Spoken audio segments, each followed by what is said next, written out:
ನಿನ್ನೆ RCB versus MI ಈ ಒಂದು ಮ್ಯಾಚ್ ಅಲ್ಲಿ RCB ಅವರು ಎಂಐ ವಿರುದ್ಧ ಡಾಮಿನೇಟ್ ಮಾಡಿ ಗೆಲ್ತಾರೆ. ಇದು one part of the game ಅಂತ ಹೇಳಿದ್ರೆ, ಇನ್ನೊಂದು ಪಾರ್ಟ್ ಅಲ್ಲಿ ತುಂಬಾ ಇನ್ಸಿಡೆಂಟ್ಗಳು ನಡೀತು ಮಗ. ಇದೆಲ್ಲ ನೆಕ್ಸ್ಟ್ ಲೆವೆಲ್. ಅದರಲ್ಲಿ ಫಸ್ಟ್ ಒನ್ ವಿರಾಟ್ ಕೊಹ್ಲಿ ಅವ್ರದ್ದು ಮತ್ತೆ ರೋಹಿತ್ ಶರ್ಮಾ ಅವ್ರದ್ದು. ಎರಡು ಟೀಮು ಫ್ಯಾನ್ಸ್ಗಂತೂ ಹಾರ್ಟ್ ಬ್ರೋಕನ್ ಆಗೇ ಆಗಿರುತ್ತೆ. ಬಿಕಾಸ್ ವಿರಾಟ್ ಕೊಹ್ಲಿ ಅವರು ಫಸ್ಟ್ ಇನ್ನಿಂಗ್ಸ್ ಅಲ್ಲಿ ಬ್ಯಾಟಿಂಗ್ ಆಡ್ಬಿಟ್ಟು 50 ರನ್ ಹೊಡೆದು ಔಟ್ ಆಗಿ ಹೋಗಿ ಕೂತ್ಕೋತಾರೆ. ಸೆಕೆಂಡ್ ಇನ್ನಿಂಗ್ಸ್ ಎಲ್ಲರೂ ಕೂಡ ಅನ್ಕೊಂಡಿರ್ತಾರೆ ವಿರಾಟ್ ಕೊಹ್ಲಿ ಅವರು ಫೀಲ್ಡ್ಗೆ ಬಂದೇ ಬರ್ತಾರೆ ಫೀಲ್ಡಿಂಗ್ ಮಾಡೋದಕ್ಕೆ. ಎಲ್ಲರೂ ಕೂಡ ಅವ್ರು ನೋಡ್ಬಿಟ್ಟು ಫುಲ್ ಎಂಜಾಯ್ ಮಾಡ್ಬೋದು ಅಂತ. ಬಟ್ ಆಕ್ಚುಲಿ ಅಲ್ಲಿ ನಡೆದಿದ್ದೆ ಬೇರೆ. ವಿರಾಟ್ ಕೊಹ್ಲಿ ಆಕ್ಚುಲಿ ಫೀವರ್ ಇತ್ತಂತೆ, ಜ್ವರ ಇತ್ತಂತೆ ಅವರಿಗೆ. ಸೊ ಆ ಒಂದು ಜ್ವರದಲ್ಲೂ ಕೂಡ ಇನ್ ಬಿಟ್ವೀನ್ ಅವ್ರು ಬ್ಯಾಟಿಂಗ್ ಆಡಬೇಕಾದ್ರೂ ಕೂಡ ಅವ್ರಿಗೆ ಇಂಜುರಿ ಆಗಿತ್ತು ನೀಲಿ, ಅವಾಗ ಕೂಡ ಟೇಪ್ ಆಗ್ತಾ ಇದ್ರು. ಇದೆಲ್ಲ ಸಿಚುವೇಶನ್ ಕೂಡ ವಿರಾಟ್ ಕೊಹ್ಲಿ ಅವರು ಬ್ಯಾಟಿಂಗ್ ಬಂದು 50 ರನ್ ಹೊಡೆದು ಆ ಒಂದು ಡೆಡಿಕೇಶನ್ ಲೆವೆಲ್ ಅಂತೂ ನೆಕ್ಸ್ಟ್ ಲೆವೆಲ್ ಥರ ಆಯಿತು. ಓಕೆ, ಫೀಲ್ಡ್ಗೆ ಬಂದಿಲ್ಲ, ಅವರು ನೆಕ್ಸ್ಟ್ ಗೇಮ್ಗೆ ರೆಡಿ ಇದ್ದಾರೆ ಅಂತ ಹೇಳ್ಬಿಟ್ಟು ಕೃಣಾಲ್ ಪಾಂಡ್ಯ ಇವಾಗ ಅಪ್ಡೇಟ್ನ ಕೊಟ್ಟಿದ್ದಾರೆ. ಇನ್ನು ಎಂಐ ಫ್ಯಾನ್ಸ್ ಬರೋದಾದರೆ, ನಿನ್ನೆ ಮ್ಯಾಚಲ್ಲಿ ಆ್ಯಕ್ಚುಲಿ ಎಂಐ ಅವರು 240 ಚೇಸ್ ಮಾಡಬೇಕು ಅಂದರೆ ಬಿಗ್ ಚೇಸ್ ಮಗ. 240 ಅಂತ ಹೇಳಿದ್ರೆ ಓಪನರ್ಸು ಒಂದು ಟಾರ್ಗೆಟ್ನ ಚೇಸ್ ಮಾಡಲೇಬೇಕಿತ್ತು. ಬಟ್ ರೋಹಿತ್ ಶರ್ಮಾ ಅವ್ರಿಗೆ ಇಂಜುರಿ ಆಯಿತು. ಬಟ್ ಅವರು ಹೋಮ್ ಗ್ರೌಂಡಲ್ಲಿ ರೋಹಿತ್ ಶರ್ಮಾ ನೋಡೋಕ್ಕೆ ತುಂಬ ಜನ ಬಂದಿರ್ತಾರೆ. ಬಟ್ ಅಲ್ಲಿ ಆ ಫ್ಯಾನ್ಸ್ಗಳಿಗೆ ತುಂಬ ಹಾರ್ಟ್ ಬ್ರೋಕನ್ ಆಯಿತು. ಇದು ಫಸ್ಟ್ ಒನ್ ಅಂತ ಹೇಳಿದ್ರೆ. ಸೆಕೆಂಡ್ ಒನ್ನು ಕೃಣಾಲ್ ಪಾಂಡ್ಯ ಮತ್ತು ಹಾರ್ದಿಕ್ ಪಾಂಡ್ಯ ಬಗ್ಗೆ ಇಲ್ಲಿ ಏನು ನಡೀತಾ ಇದೆ ಅಂತಲೇ ಗೊತ್ತಾಗ್ತಿಲ್ಲ. ಬಿಕಾಸ್ ನಿನ್ನೆ ಜೋಕಬ್ ಡಫಿ ಓವರಲ್ಲಿ ವಿಕೆಟ್ನ ತೆಗಿತಾರೆ. ಓಕೆ, ಜೋಕಬ್ ಡಫಿ ಹಾರ್ದಿಕ್ ಪಾಂಡ್ಯ ಅವ್ರದ್ದು ವಿಕೆಟ್ನ ತೆಗಿತಾರೆ. ಆವಾಗ ಏನು ಸೆಲೆಬ್ರೇಷನ್ ಮಾಡ್ತಾರೆ ಕೃಣಾಲ್ ಪಾಂಡ್ಯ ಅಂತ ಹೇಳಿದ್ರೆ, ಇಲ್ಲಿವರೆಗೂ ಅವ್ರ ತಮ್ಮೊಂದು ವಿಕೆಟ್ ತೆಗೆದಾಗ ಅಷ್ಟು ಆ ಲೆವೆಲ್ಗೆಲ್ಲ ಸೆಲೆಬ್ರೇಟೇ ಮಾಡಿರಲಿಲ್ಲ. ಬಟ್ ಇವರಿಬ್ಬರ ಮಧ್ಯೆ ಏನೋ ನಡೀತಾ ಇದೆ. ಆ್ಯಕ್ಚುಲಿ ಏನೋ ದೊಡ್ಡದಾಗೆ ಜಗಳ ಆಗಿರೋ ಥರ ಕಾಣಿಸ್ತಾ ಇದೆ. ಬಟ್ ಏನು ಅಂತ ಗೊತ್ತಿಲ್ಲ. ಇದೊಂದು ಸಖತ್ ಕಾಂಟ್ರವರ್ಸಿ ನಡೀತಾನೆ ಇದೆ. ಏನು ಆಗ್ಬೋದು ಅಂತ ಗೊತ್ತಿಲ್ಲ. ಬಟ್ ಮೂರನೇದು, ಇದು IPL ಸ್ವಲ್ಪ ದೊಡ್ಡ ಒಂಥರ ಮೋಸ ಅಂತಲೇ ಹೇಳ್ಬೋದು. ಒಂದು ಟೀಮ್ಗೆ ಒಂಥರ ಮಾಡ್ತಾ ಇದ್ದಾರೆ ಮತ್ತು ಇನ್ನೊಂದು ಟೀಮ್ಗೆ ಒಂಥರ ಮಾಡ್ತಾ ಇದ್ದಾರೆ. LSG ವರ್ಸಸ್ DC ಮ್ಯಾಚಲ್ಲಿ ಸ್ಟಬ್ಸು ಬ್ಯಾಟಿಂಗ್ ಆಡ್ತಿರ್ತಾರೆ. ಓಕೆನಾ, ಅದು ಇಂಪಾರ್ಟೆಂಟ್ ನಾಕ್ ಆಗಿರುತ್ತೆ. ಬಿಕಾಸ್ ಚೇಸ್ ಮಾಡ್ತಿರ್ತಾರೆ. LSGಗೆ ಆ್ಯಕ್ಚುಲಿ DC ಅವ್ರಿಗೆ ಇನ್ನು 50 ರನ್ ಏನೋ ಬೇಕಾಗಿತ್ತು ಗೆಲ್ಲೋದಕ್ಕೋಸ್ಕರ. ಬಟ್ ಟ್ರಿಸ್ಟನ್ ಸ್ಟಬ್ಸು ಸಖತ್ತಾಗಿ ಬ್ಯಾಟಿಂಗ್ ಆಡ್ತಿರ್ತಾರೆ. ಓಕೆನಾ, ಬಟ್ ಆ ಒಂದು ಟೈಮಲ್ಲಿ ಅಂಪೈರ್ನ ಕೇಳ್ತಾರೆ, ನನ್ನ ಗ್ಲೌ ತುಂಬ ವೆಟ್ ಆಗಿದೆ, ತುಂಬ ಸ್ವೆಟ್ ಆಗಿದೆ, ಅದಕ್ಕೋಸ್ಕರ ನಾನು ಬೇರೆ ಗ್ಲೌನ ತಗೋಬೇಕು ಅಂತ ಕೇಳ್ತಾರೆ.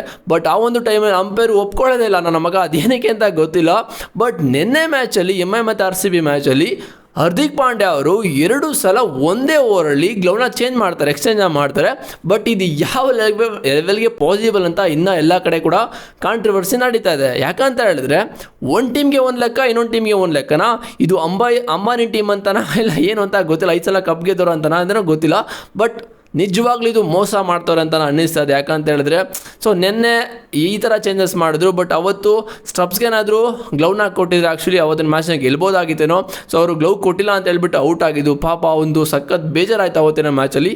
ಆ್ಯಂಡ್ ಇದು 3ನೇ ಅಪ್ಡೇಟು. 4ನೇ ಅಪ್ಡೇಟು, ಈ ಒಂದು ಸಲ mark my word, the royal Challengers Bengaluru and Rajasthan Royals will play the IPL final and RCB will win the cup ಅಂತೆ ಕೆವಿನ್ ಪೀಟರ್ಸನ್ ಹೇಳ್ಕೊಂಡಿದ್ದಾರೆ. ಈ ಒಂದು ಸಲ ಮತ್ತೆ RCB ವಿನ್ ಆಗ್ತಾರೆ ಕಪ್ನ ಅಂತ. ಸೊ ಇದೆಲ್ಲ ಹಾಕ್ಬಿಟ್ಟು ಅಷ್ಟೇ, ಸೊ ಫುಲ್ಲು ಕೆವಿನ್ ಪೀಟರ್ಸನ್ ಬಾಗಿ ಹೋಗಿ ಸಕ್ಕರೆ ಹಾಕ್ಬಿಡೋದು ಅಷ್ಟೇ, ಅವ್ರು ಶುಗರ್ ಬಂದ್ಬಿಡ್ತು ನೆಕ್ಸ್ಟು. ಆ್ಯಂಡ್ 5ನೇ ಅಪ್ಡೇಟು, ಈ ಒಂದು ಅಪ್ಡೇಟ್ ಅಂತೂ ಸಖತ್ತು ಒಂಥರ ಮೋಟಿವೇಶನ್ ಅಂತಲೇ ಹೇಳ್ತೀನಿ. ಬಿಕಾಸ್ ರಜತ್ ಪಾಟೀದಾರ್ ಅವ್ರದ್ದು ಸ್ಟೋರಿ ಅಂತೂ ನೆಕ್ಸ್ಟ್ ಲೆವೆಲು. ಬಿಕಾಸ್ 2022ರಲ್ಲಿ ಅನ್ಸೋಲ್ಡ್ ಆಗ್ತಾರೆ. ಯಾವ ಟೀಮು ಕೂಡ IPL ಇವ್ರನ್ನ ತಗೊಳ್ಳೋದಿಲ್ಲ. ದೆನ್ 2022ರಲ್ಲಿ ಮತ್ತೆ ರೀಪ್ಲೇಸ್ಮೆಂಟ್ ಆಗಿ RCBಗೆ ಬರ್ತಾರೆ. ಅದು ನಮ್ಮ ಕನ್ನಡಿಗ ಲವನಿತ್ ಸಿಸೋಡಿಯಾ ಈ ಒಂದು ರೀಪ್ಲೇಸ್ಮೆಂಟಲ್ಲಿ ರಜತ್ ಪಾಟೀದಾರ್ ಬರ್ತಾರೆ. ಬಟ್ ಅಲ್ಲಿ ಬಂದುಬಿಟ್ಟು ಒಳ್ಳೆ ಪರ್ಫಾರ್ಮೆನ್ಸ್ ಕೂಡ ಕೊಡ್ತಾರೆ 2 ವರ್ಷಗಳು. ಆಮೇಲೆ 2020ರಲ್ಲಿ ಇವ್ರಿಗೆ ಕ್ಯಾಪ್ಟನ್ನು ಕೂಡ ಮಾಡ್ತಾರೆ. ಸೊ ಕ್ಯಾಪ್ಟನ್ ಆಗಿ ಬಂದಮೇಲೆ Rajat Patidar for the first time after 18 years ಆದಮೇಲೆ RCBಗೆ ಕಪ್ನ ಗೆಲ್ಸ್ಕೊಟ್ಟಿದ್ದು ಯಾವ ಕ್ಯಾಪ್ಟನ್ ಅಂತ ಹೇಳಿದ್ರೆ ರಜತ್ ಪಾಟೀದಾರ್ ಅಂತ ನೇಮ್ ಬರುತ್ತೆ. ಯಾಕಂತ ಹೇಳಿದ್ರೆ ವಿರಾಟ್ ಕೊಹ್ಲಿ ಅವ್ರದ್ದು ಬರಲ್ಲ. ಸೊ ವಿರಾಟ್ ಕೊಹ್ಲಿ ಅವರು ತುಂಬ ಕಷ್ಟಪಟ್ಟಿದ್ದಾರೆ ಈ ಒಂದು ಟೀಮು ಕಪ್ ಗೆಲ್ಲಬೇಕು ಅಂತ. ಬಟ್ ಅದೆಲ್ಲ ಅವ್ರ ಕ್ಯಾಪ್ಟನ್ಸಿ ಆಗಿಲ್ಲ. For the first time Rajat Patidar ಕ್ಯಾಪ್ಟನ್ಸಿಯಲ್ಲಿ ಕಪ್ನ ವಿನ್ ಆಗಿದ್ದು. ಆ್ಯಂಡ್ ಈ ಒಂದು ಸೀಸನ್ ಅಂತೂ ಯಾವ ಲೆವೆಲ್ಗೆ ಬ್ಯಾಟಿಂಗ್ ಆಡ್ತಾ ಅಂತ ಹೇಳಿದ್ರೆ ನೆಕ್ಸ್ಟ್ ಲೆವೆಲ್ ಬ್ರೋ. ಏನು ಎವ್ರಿ ಮ್ಯಾಚ್ ಓಕೆನಾ, ಆಡಿರೋ 4 ಮ್ಯಾಚಲ್ಲಿ ಮಿನಿಮಮ್ 250 ಸ್ಟ್ರೈಕ್ ರೇಟ್ನ ಇಟ್ಕೊಂಡು ಆಡ್ತಾ ಇರೋದು. ನಿನ್ನೆ MI ಅವ್ರಿಗೆ ಫಸ್ಟ್ ಬಂದಾಗೆ ಸರಿ ಕೊಟ್ಟರು. ಮಯಾಂಕ್ ಮಾರ್ಕಂಡೇಗಂತೂ ನೆಕ್ಸ್ಟ್ ಮ್ಯಾಚ್ ಆಡಲೇಬಾರ್ದು, ಆ ಲೆವೆಲ್ಗೆ ಡಾಮಿನೇಟ್ ಮಾಡಿ ಕೊಟ್ಟಿದ್ದು. ಸೊ ನೆಕ್ಸ್ಟ್ ಲೆವೆಲ್ ಓಕೆನಾ. ಇವ್ರದ್ದು ಸ್ಟೋರಿ ಅಂತೂ ಸಕ್ಕತ್ತಾಗಿದೆ. ಡೊಮೆಸ್ಟಿಕಲ್ಲೂ ಕೂಡ ಹೊಳೆನೇ ಹರಿಸಿದ್ದಾರೆ.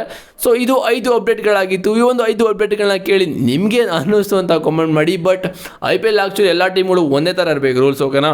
ಯಾವುದೊಂದು ಟೀಮು ಇವ್ರದೊಂದು ಟೀಮು ಆ ಥರ ರೂಲ್ಸ್ ಮಾಡಿದೆ ಸ್ವಲ್ಪ ಅದು ಚೆನ್ನಾಗಿ ಕಾಣಲ್ಲ. ಸೊ ರೂಲ್ಸ್ ಅಂದರೆ ರೂಲ್ಸು ಅಷ್ಟೇ. ಓಕೆ, ಇದ್ರ ಬಗ್ಗೆ ನಿಮ್ಗೇನು ಅನಿಸುತ್ತಾ ಕಾಮೆಂಟ್ ಮಾಡಿ. ನನಗೆ ಸಬ್ಸ್ಕ್ರೈಬ್ ಮಾಡಿದ್ರೆ ಮಾಡ್ಕೊಳ್ಳಿ. ಡಿಸ್ಕ್ರಿಪ್ಷನಲ್ಲಿ ಟೆಲಿಗ್ರಾಮ್ ಲಿಂಕ್ ಇದೆ, ಹೋಗಿ ಜಾಯ್ನ್ ಆದರೆ ಮೋರ್ ಅಪ್ಡೇಟ್ ಸಿಗ್ತಾ ಇರುತ್ತೆ. ಆ್ಯಂಡ್ ಫೇಸ್ಬುಕ್ಕಲ್ಲಿ ಯಾರೆಲ್ಲ ವಿಡಿಯೋ ನೋಡ್ತಾ ಇದ್ದಾರೆ ಓಕೆ, ಅವರೆಲ್ಲರೂ ಕೂಡ ಬಂದುಬಿಟ್ಟು ಟೆಲಿಗ್ರಾಮಲ್ಲಿ ಕ್ರಿಶ್ ವಿತ್ ಕ್ರಿಕೆಟ್ ಅಂತ ಸರ್ಚ್ ಮಾಡಿ ನಿಮಗೆ ಮೋರ್ ಅಪ್ಡೇಟ್ ಕ್ರಿಕೆಟ್ ಬಗ್ಗೆ ಬೇಕು ಅಂದರೆ ಹೋಗಿ ಜಾಯ್ನ್ ಆಗಿ ಗೈಸ್. ಸಿಗ್ತೀನಿ ನೆಕ್ಸ್ಟ್ ವಿಡಿಯೋದಲ್ಲಿ. See you.